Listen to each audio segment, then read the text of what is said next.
चलिए। Hello. Hello. Hello बच्चों।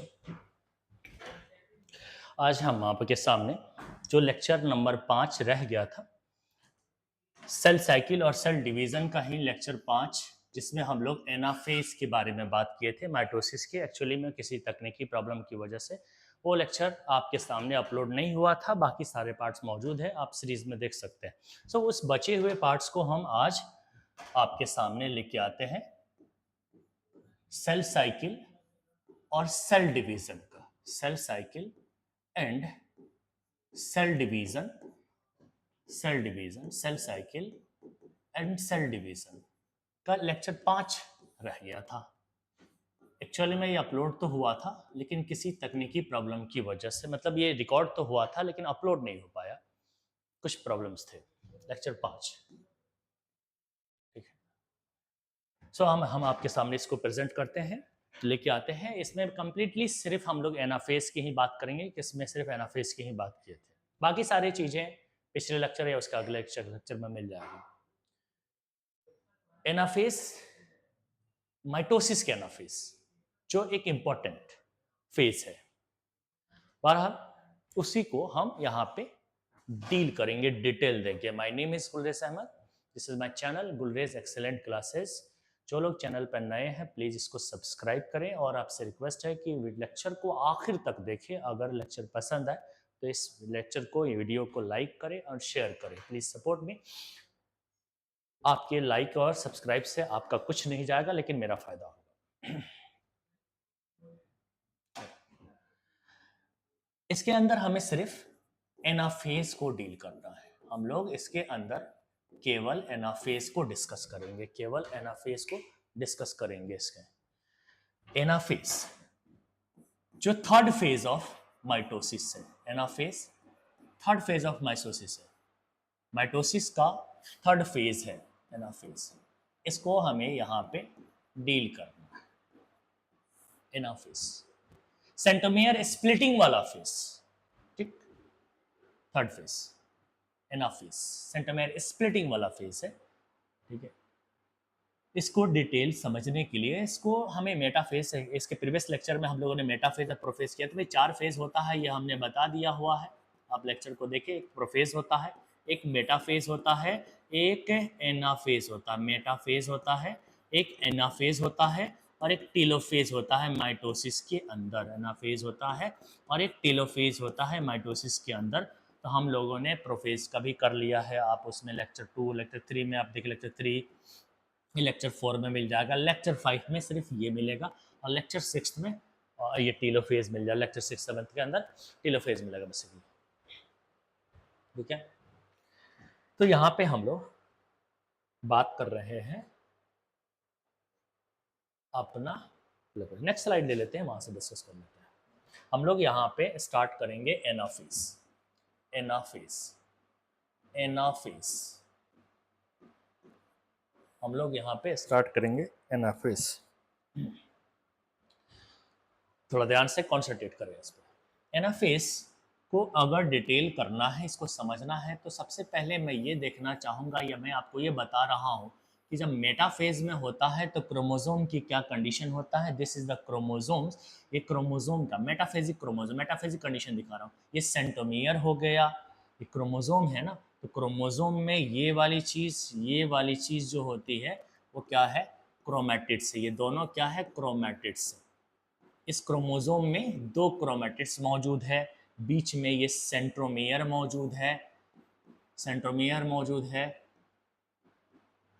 इसके दोनों ही क्रोमैटिड्स के तरफ यहाँ पे डिश शेप प्रोटीन का स्ट्रक्चर होता है। इसको हम काइनेटोकोर बोला करते हैं, काइनेटोकोर बोला करते हैं, काइनेटोकोर बोला करते हैं। और ये काइनेटोकोर के साथ जो सेंट्रोसोम से फाइबर अराइज हुआ है, वो यहाँ से आके अटैच हो जाता है, यहाँ पे आके अटैच होता है काइनेटोकोर पे। और इस काइनेटोकोर के साथ ये स्पिंडल फाइबर, जिसको हम क्या बोलने वाले हैं, स्पिंडल फाइबर ऐसा, इसको खींचता है और इस सेंट्रोमियर को तोड़ देता है, सेंट्रोमियर को स्प्लिट कर देता है। मेटाफेजिक कंडीशन में, this condition is called metaphasic condition, chromosome की हालात कुछ इस तरीके से होती है, ऐसा एक के साथ नहीं होती है। अगर 46 क्रोमोसोम है तो 46 के 46 के साथ यही वाला कंडीशन होता है, और 46 के 46 क्रोमोसोम जो होता है एक लाइन में, एक प्लेन में अरेंज हो चुके होते हैं। इसी तरीके से 40 क्रोमोसोम ऐसे पूरा एक प्लेट बन जाता है, जिसको हम मेटाफेजिक प्लेट बोलते हैं। तो ये मेटाफेजिक कंडीशन में हो रहा है। तो मेटाफेजिक प्लेट से हम लोगों ने ऑब्जर्व किया कि ये इस तरह का क्रोमोसोम है, उसके अंदर ये कंडीशन है। नाउ क्या है ना कि सेंट्रोमियर पुल करेगा यहाँ से, सेंट्रोमियर और पुल करेगा, सेंट्रोमियर पुल करेगा, सेंट्रोमियर पुल करेगा, उसकी वजह से, sorry sorry I am sorry, yes sorry, centromere नहीं, स्पिंडल फाइबर पुल करेगा। पुल करने की वजह से क्या होगा, सेंट्रोमियर स्प्लिट हो जाएंगे, सेंट्रोमियर स्प्लिट हो जाएगा। और सेंट्रोमियर जब स्प्लिट होता है तो देखो क्या हो जाता है, तुम देखोगे इस तरह से हालात बन जाते हैं, इस तरह से हालात। ये क्रोमोसोम के क्रोमेटिड्स अलग दिखाई दे रहे होंगे, उनका सेंट्रोमियर ब्रेक हो गया, थोड़ा सेंट्रोमियर इधर, थोड़ा सेंट्रोमियर इधर दिखाई देगा, और एक इनका काइनेटोकोर जो इधर होता है, एक काइनेटोकोर, एक काइनेटोकोर, इनके साथ एक एक स्पिंडल फाइबर दिखाई देगा इस तरह से, ये स्पिंडल फाइबर है, इस तरह से दिखाई देगा। वो क्या रहा है, वो क्या रहा है, जब सेंट्रोमियर स्प्लिट हुआ तो क्रोमेटिड्स क्या हुआ, get separated, chromatids get separated, separated. अब यही क्रोमेटिड्स, दीज क्रोमेटिड्स ही कंसीडर्ड एज क्रोमोसोम, इसी को अब हम क्रोमोसोम कहेंगे, कंसीडर्ड एज क्रोमोसोम, इसको हम क्रोमोसोम की तरह ट्रीट करने लगे। लेकिन कहाँ पे, इन डॉटर न्यूक्लियाई, आगे में जो फ्यूचर डॉटर न्यूक्लियाई है ना, जो आगे बनने वाले हैं, बनने जा रहे हैं, उस डॉटर न्यूक्लियाई के लिए क्रोमेटिड्स ही क्रोमोसोम का काम करेगा। तो ह्यूमन को अगर ले लें एग्जाम्पल के तौर पे, ह्यूमन को अगर हम ले लेते हैं कि मान लेते हैं कि एक ह्यूमन है, और ह्यूमन के अंदर वैसे कितने क्रोमोसोम होते हैं, तो 46 क्रोमोसोम होते हैं। लेकिन जब एनाफेज की बारी आती है, जब एनाफेज में वो पहुंचते हैं तो ये स्प्लिट हो जाता है, और जब स्प्लिट हो जाता है एनाफेज में, सेंट्रोमियर क्रोमेटिड्स गेट सेपरेटेड, और क्रोमेटिड्स को क्रोमोसोम की तरह रिकमेंड कर रहा हूँ, कंसीडर कर रहा हूँ। इसका मतलब ये है कि इस वक्त एनाफेज में यहाँ पे क्रोमोसोम 92 हो जाएगा एनाफेजिक कंडीशन में। तो हमारे अंदर 92 क्रोमोसोम भी होते हैं, लेकिन कुछ पल के लिए होते हैं, कुछ पल के लिए, कुछ पल के लिए, बस कुछ पल के लिए, जितना वक्त एनाफेज ले रहा होता है। वैसे भी चारों फेज में एनाफेज सबसे शॉर्टेस्ट टाइम, शॉर्टेस्ट चेंज का नाम है, शॉर्टेस्ट टाइम यहाँ पे खर्च होता है। तो इस तरीके से यहाँ पे कुछ हो रहा है कि मेटाफेजिक कंडीशन में जो सारे के सारे क्रोमोसोम एक प्लेन में अलाइन हो गए थे, वो स्पिंडल फाइबर की वजह से ही प्लेन में आए थे सारे के सारे। अब स्पिंडल फाइबर ने और खींचा और सेंट्रोमियर को स्प्लिट कर दिया, जिसकी वजह से क्रोमेटिड्स जो क्रोमोसोम के अंदर मौजूद थे वह सेपरेट हो जाएंगे, अलग हो जाएंगे, सेपरेट हो जाएंगे, अलग हो जाएंगे, सेपरेट हो जाएंगे, अलग हो जाएंगे, सेपरेट हो जाएंगे, अलग हो जाएंगे। ठीक है। और ऐसा एक में नहीं होता, मैंने कहा कि अगर 46 क्रोमोसोम ही, या जो भी सेल है, जितने भी क्रोमोसोम है, वो जो इक्वेटोरियल प्लेट पे आ गए थे, एक प्लेन में आ गए थे, सबके साथ होगा और एक साथ होगा। अगर 40 क्रोमोसोम है तो 40 के 40 क्रोमोसोम के सेंट्रोमियर एक साथ स्प्लिट होंगे, सबके दो दो क्रोमोसोम में से दो दो क्रोमेटिड्स निकलेंगे, अलग अलग पोल की तरफ जाएंगे। It occur in all chromosome, it occur in in all chromosome simultaneously, all chromosomes simultaneously,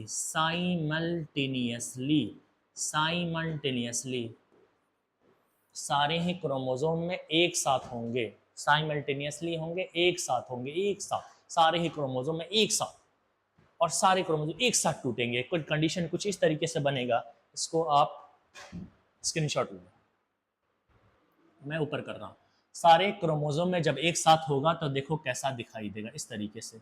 ये मान लिया कि मेटाफेजिक कंडीशन में सारे क्रोमोसोम की हालात कैसी होती है, ये मेटाफेजिक कंडीशन को पहले ड्रॉ कर रहा हूँ। एक एक क्रोमोसोम के लिए मेटाफेजिक और एनाफेजिक कंडीशन को रिलेट किया था। अब टोटल क्रोमोसोम के लिए, पूरे सेल के क्रोमोसोम के लिए इन दोनों को रिलेट कर रहे हैं। अभी मैं यहाँ पे कह रहा हूँ ये मेटाफेजिक सेल है, at the end of the metaphase यानी मेटाफेजिक कंडीशन मौजूद है यहाँ पे। सारे के सारे क्रोमोसोम यहाँ पे क्या होंगे, एक प्लेट में अलाइन हो जाएंगे, एक प्लेट में, एक प्लेन में अलाइन हो जाएंगे। इसे इक्वेटोरियल प्लेट कहते हैं, मेटाफिजिक प्लेट भी कहते हैं। इस तरीके से अलाइन हो गए, एक ही लाइन में अलाइन हो चुके हैं। ये आप सबका सेंट्रोमियर है, ये सबके काइनेटिक है। इधर दो दो काइनेटिक होता है, दोनों तरफ से सेंट्रोमियर को घेर रखा होता है, और उसी के साथ जो स्पिंडल फाइबर यहाँ सेंट्रोजोम से अराइज हो रहा है और जाके काइनेटिक से बाइंड करेगा, इसे बाइंड करेगा। काइनेटिक किसको कहते हैं, ये हमें दिखा, सेंट्रोमियर किसको कहते हैं, ये सब यहाँ इधर लिखा हुआ है। और ये जो है सेंट्रोजोम है, जहाँ से ये अराइज हो रहे हैं, जहाँ से ये निकल रहे हैं, सेंट्रोजोम, ये सेंट्रोजोम है। इसको हम क्या कहते हैं, स्पिंडल फाइबर। ये इस तरीके से खींच के ही इसको अरेंज किया हुआ था। ये अरेंज हो गए हैं। ये अपने पास क्या है, ये जो प्लेन है क्या है, इक्वेटोरियल प्लेन या मेटाफिजिक प्लेन या मेटाफिजिक प्लेट। इक्वेटोरियल प्लेट कह लो मैं इसको, या फिर मेटाफिजिक प्लेट कह सकता हूँ मैं इसको, मेटाफिजिक प्लेट कह सकता हूँ मैं इसको, मेटाफिजिक प्लेट बोल सकता हूँ मैं इसको। इससे क्या हो रहा है, इसमें क्या हुआ, इसमें क्या हुआ, देखो थोड़ा ध्यान से। हुआ क्या, जब यहाँ पे सब में कह रहा हूं कि जब यहाँ पे सबका स्पिंडल फाइबर पुल करेगा तो सेंट्रोमियर भी ऑल क्रोमोसोम का एक साथ टूटेगा। सेंट्रोमियर ऑफ ऑल क्रोमोसोम, जितने क्रोमोसोम हैं सबका स्प्लिट होगा, और वो भी कैसे, साइमल्टेनियसली, एक साथ, एक साथ साइमल्टेनियसली। तो कंडीशन कैसा बनेगा, सिचुएशन कैसा बनेगा, तुम देखो ये सेल है, अभी यहाँ पे सेंट्रोजोम से, पोल कह लो, सेंट्रोजोम कह लो, दो पोल हैं अपोजिट पोल एक दूसरे के, सेंट्रोजोम्स भी हम इसको कहते हैं। अब यहाँ पे सेंट्रोमियर स्प्लिट हो चुका है, इसका क्रोमेटिड्स इधर, इसका क्रोमेटिड्स इधर, इसका क्रोमेटिड्स इधर, इसका क्रोमेटिड्स इधर, इसका क्रोमेटिड्स इधर, इसका क्रोमेटिड्स इधर, ऐसा कुछ सब पे थोड़ा थोड़ा सा सेंट्रोमियर इधर, थोड़ा सेंट्रोमियर इधर, टूटा हुआ सेंट्रोमियर है इस तरह। काइनेटिकोर इधर की तरफ, इधर की तरफ, इधर की तरफ, इधर की तरफ, इधर की तरफ, इधर की तरफ। यहां से स्पिंडल फाइबर ऐसे अराइज होता है, यहाँ के स्पिंडल फाइबर ऐसे अराइज होता है, यहाँ पे स्पिंडल फाइबर ऐसे अराइज होता है। खिंच के इस तरीके से सारे के सारे सेंट्रोमियर को स्प्लिट कर दिया है, सारे के सारे सेंट्रोमियर को इसने स्प्लिट कर दिया। और कुछ इस तरीके का सिचुएशन, सारा का सारा क्रोमेटिड सेपरेट हो गया, ऐसे 92 क्रोमोसोम सेपरेट होंगे, क्रोमेटिड सेपरेट होंगे, तो यह कंडीशन आ जाता है। अब नेक्स्ट कंडीशन और नेक्स्ट सिचुएशन और कि और खींचा जाएगा, अभी अभी फर्दर पुल किया जाएगा, इतना ही पहले यहाँ तो टूट गया, अब और खींचा जाएगा, फर्दर पुल किया जाएगा। तो देखो कि फर्दर पुल करने के बाद क्या सिचुएशन आता है। स्क्रीनशॉट नहीं लिए हो तो ले लो, स्क्रीनशॉट ले लो। अब आगे हम बढ़ते हैं, फर्दर कंडीशंस क्या हो रहा है, फर्दर कंडीशंस हमें क्या मिल रहा है, फर्दर कंडीशंस हमें क्या मिल रहा है कि और पुल किया जाएगा, यानी कि स्पिंडल फाइबर फर्दर पुल, और पुल हो रहा है, और पुल हो रहा है। तो फिर क्या होगा, तो फिर क्या होगा, ये जो क्रोमेटिड्स है, जिसको अब क्रोमोसोम भी कह रहे हैं, जो एनाफेज के लिए क्रोमोसोम्स है, जो क्रोमोसोम है इन एनाफेज, एनाफेज के लिए क्रोमोसोम है, वो मूव टुवर्ड अपोजिट पोल्स, वो अपने अपोजिट पोल की तरफ जाने लगेंगे।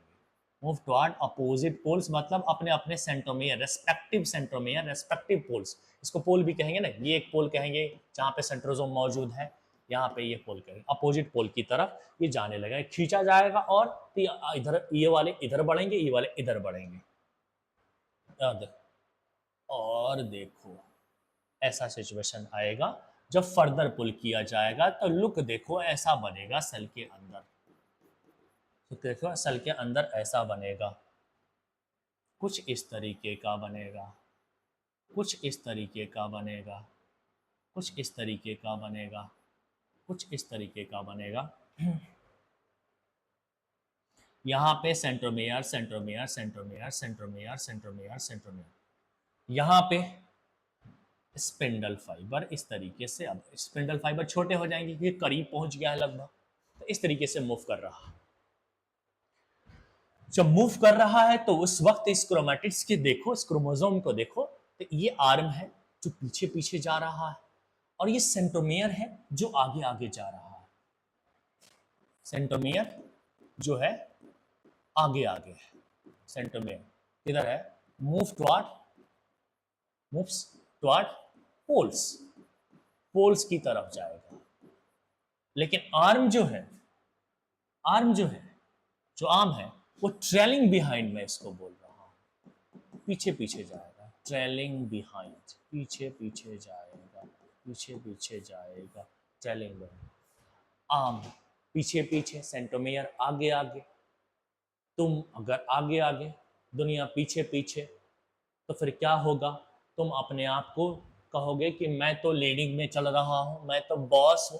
बॉस को हम क्या कहते हैं, वो जो लीडर होता है, लीडिंग एज बोलते हैं यहाँ पे। लीडिंग एज कहलाएगा किसको, सेंट्रोमियर को बोल रहा हूँ। और ट्रेलिंग बिहाइंड है तो हम इसको पीछे पीछे वाले को लैगिंग एज कहेंगे, लैगिंग एज कहेंगे। तो यहाँ पे आर्म को हम लोग आर्म को लैगिंग एज कहते हैं और सेंट्रोमियर को लीडिंग एज कहते हैं। जब ये मूव कर रहा होता है पोल्स की तरफ, तब ऐसा लुक आता है। लगभग एनाफेज में यही होता है कि एक साथ सारे ही क्रोमोसोम का सेंट्रोमियर स्प्लिट होता है, सबसे दो दो क्रोमोसोम क्रोमैटिड सेपरेट होते हैं। नेक्स्ट जो फ्यूचर डॉटर न्यूक्लियाई है, उनके लिए इसी क्रोमैटिड्स को क्रोमोसोम के रूप में जाना जाता है। फिर और फर्दर जब मूव किया जाता है तो कुछ इस तरह का उसका लुक आ जाता है, पीछे पीछे आर्म, आगे आगे सेंट्रोमियर। तो सेंट्रोमियर को लीडिंग एज कहते हैं और आर्म को ट्रेलिंग बिहाइंड है तो लेगिंग एज इसको बोलेंगे। बस यही, और कुछ नहीं है। अब हम सीधा इसमें इवेंट्स की बात कर देते हैं कि इसके अंदर इवेंट्स का जो जो बातें हमने अभी तुम्हें समझाई है, इसको नोट्स बना दे रहे हैं। समझ ली कि हम लिख दे रहे हैं, नहीं भी लिखते तो भी तुम कर लोगे। वही वाली बात कि all the chromosomes, all chromosomes which are aligned at equator, aligned at equator या इक्वेटोरियल प्लेट पे जब अरेंज हो जाएंगे, इक्वेटोरियल प्लेट पे जब अरेंज हो जाएंगे, ठीक है, तो एक साथ होते अरेंज हो जाएंगे। whose centromere, all chromosome which are aligning at equatorial plate, उसका सेंट्रोमियर, इसका जो सेंट्रोमियर है ना, स्प्लिट हो जाएगा। सेंट्रोमियर स्प्लिट साइमल्टेनियसली, एक साथ ही टूटेगा, simultaneously. And chromatids get separated,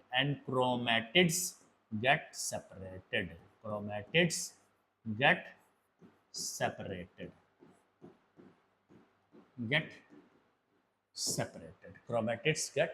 separated, chromatids जो होगा वो सेपरेट हो जाएगा हर क्रोमोसोम से। तुम देखोगे कि हर दो क्रोमोसोम से, मतलब टू क्रोमैटिड्स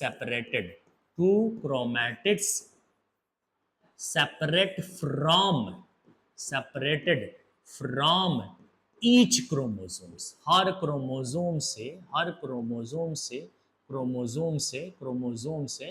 क्रोमोसोम से दो क्रोमैटिड सेपरेट होते हैं, हर क्रोमोसोम से दो क्रोमैटिड सेपरेट होते हैं। Now these sister chromatids recommend या कंसीडर्ड एज क्रोमोसोम, ये वाली बात भी लिखी थी। नाउ दीज क्रोमैटिड्स, इसी क्रोमैटिड्स को अब हम लोग कंसीडर्ड एज क्रोमोसोम, उसको हम क्रोमोसोम्स की तरह कंसीडर कर रहे हैं, इसे क्रोमोसोम की तरह इसको कंसीडर कर रहे हैं। किसको कंसीडर कर रहे हैं? क्रोमैटिड्स को। फॉर किसके लिए? For daughter nuclei, future daughter nuclei.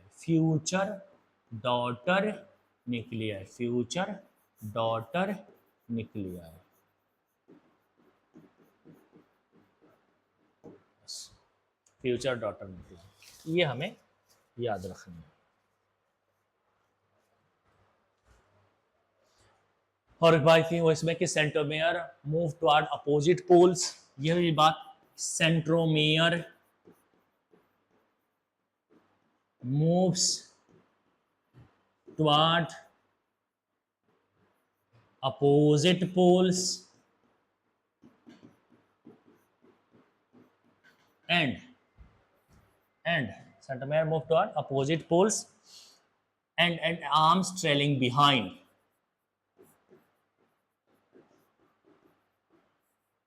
अपने अपने रेस्पेक्टिव पोल्स की तरफ सेंट्रोमियर जा रहा होता है और पीछे पीछे आर्म्स जा रहा होता है। तो यहाँ पे ये लीडिंग एज कहला रहा था हमारे, और आर्म को हम लोग लैगिंग एज कह रहे थे। इसके लिए ये सारे पूरा का पूरा आपका एक्सप्लेनेशन था। कुछ एनसीईआरटी से बाहर जाके भी बात करते हैं, हालांकि आजकल नीट में हमें एनसीईआरटी से ज़्यादा बाहर नहीं जाना चाहिए, लेकिन हम कुछ कर ले रहे हैं। 2-4 मिनट दे देते हैं हम इसके ऊपर। और कि एनसीईआरटी से जब बाहर जाते हैं तो जिस वक्त क्रोमोसोम्स यानी क्रोमेटिड्स इसके अंदर मूव कर रहा होता है, एनाफेज के अंदर मूव करके पोल्स की तरफ जा रहा होता है, तो तुम ये भी जानते हो कि सेल्फ में पढ़ा होगा आखिर में कि अलग अलग तरह के क्रोमोसोम पाए जाते हैं। लगभग 4 तरह के क्रोमोसोम पाए जाते हैं on the basis of position of centromere. अगर सेंट्रोमियर बिल्कुल बीच में होता है तो उसको तुम बोलते हो मेटासेंट्रिक क्रोमोसोम, और सेंट्रोमियर थोड़ा सा स्लाइट अवे मिडिल होता है तो हम उसको सब मेटासेंट्रिक क्रोमोसोम कहते हैं। अगर थोड़ा टिप की तरफ होता है सेंट्रोमियर तो हम उसको एक्रोसेंट्रिक कहते हैं। अगर बिल्कुल ही टिप पे होता है तो उसको टेलोसेंट्रिक क्रोमोसोम कहते हैं। ये 4 तरह के क्रोमोसोम है और इनका 4 अलग अलग तरीके का शेप बनेगा, स्ट्रक्चर शेप बनेगा इसके अंदर। जब एनाफेज के अंदर वो पहुंचेंगे, मान लिया मेटासेंट्रिक पहुंचा तो कैसा शेप बनेगा, तो डिफरेंट क्रोमोसोम का डिफरेंट शेप होगा। हेडिंग हमारा होगा different different different shape of different type of chromosomes, different types of chromosome। अलग अलग तरीके के क्रोमोसोम का जो शेप है वो अलग अलग तरीके का बन जाएगा। इस किसके अंदर, किसके अंदर, एनाफेज के अंदर। इन एनाफेज के अंदर, हर जगह नहीं, कहीं पे भी नहीं, एनाफेज में हम देखेंगे। एनाफेज के अंदर ऐसा होगा, एनाफेज के अंदर ऐसा होगा, एनाफेज के अंदर ऐसा होगा। जैसे कि मैं बात करूं किस क्रोमोसोम की, तो metacentric chromosomes, metacentric chromosomes, metacentric chromosomes. Metacentric chromosome को कैसा देखा होगा तुमने ऐसा देखा होगा मेटासेंट्रिक क्रोमोसोम के, कि उसका जो सेंट्रोमियर होता है वो बिल्कुल मिडिल होता है, मिडिल में हो, बिल्कुल मिडिल में है, बिल्कुल बीच में है सेंट्रोमियर। तो इसको मेटासेंट्रिक क्रोमोसोम बोल रहे हैं। चलो एक इसका क्रोमेटिड्स ले लेते हैं तब समझ में। एक क्रोमेटिड्स है और इस तरीके से हम इसको बना लेते हैं। क्रोमेटिड्स को हम इस तरीके से बना लेते हैं, कुछ इस तरीके से ही होता है। और बिल्कुल बीचों बीच में क्या है, सेंट्रोमियर है, मिडिल में है सेंट्रोमियर, इस तरीके के, यहाँ समझ।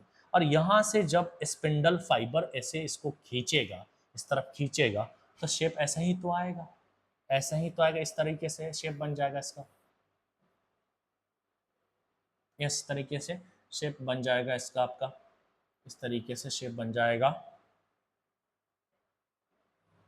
इसको क्या बोलोगे, शेप को क्या बोलोगे, inverted V shape, inverted V shape.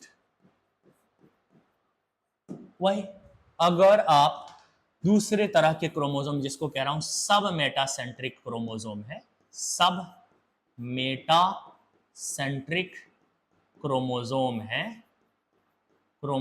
है, उसमें आप देख रहे होंगे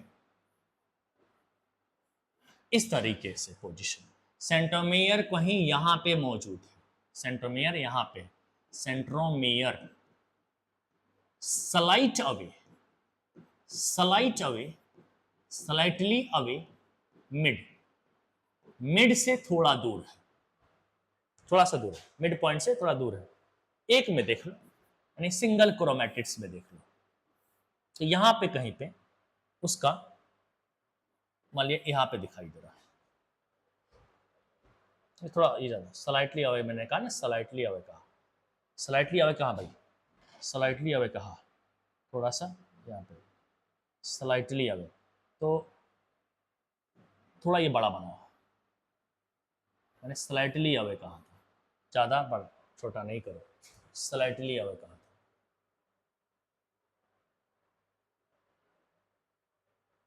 थोड़ा ऊपर कर लेते हैं, ठीक है।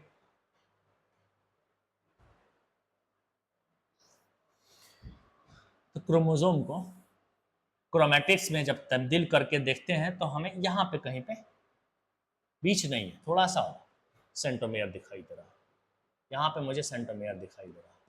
और यहाँ पे जब स्पिंडल फाइबर से खींचेगा तो फिर शेप ऐसा बन जाएगा, शेप ऐसा बन जाएगा इसका।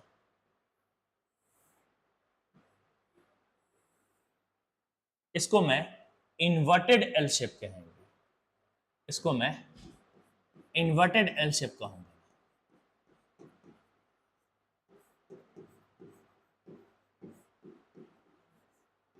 इन्वर्टेड एल शेप कहूंगा मैं इसको। तीसरा, एक्रोसेंट्रिक की बात कर रहा हूं, क्या कर रहे हैं, एक्रोसेंट्रिक की बात कर रहे हैं, एक्रोसेंट्रिक क्रोमोसोम्स की बात कर रहे हैं,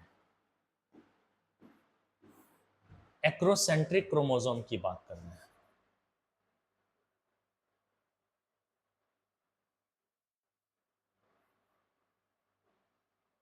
तो क्रोमोसोम कि जो सेंट्रोमेयर है वो बिल्कुल टिप की तरफ आ गया, यहां पे आ गया। ये सेंट्रोमेयर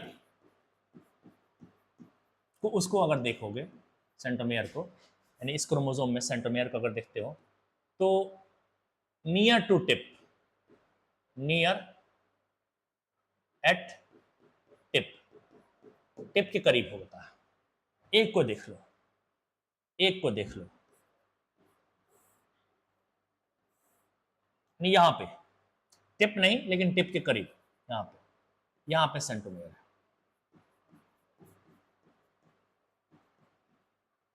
वहां पे सेंट्रोमेयर और यहां पे स्पिंडल फाइबर से खींच दोगे तो इसे जो शेप बनेगा वो इस तरह से बनेगा, तो वो इस तरह से बनेगा हल्का सा।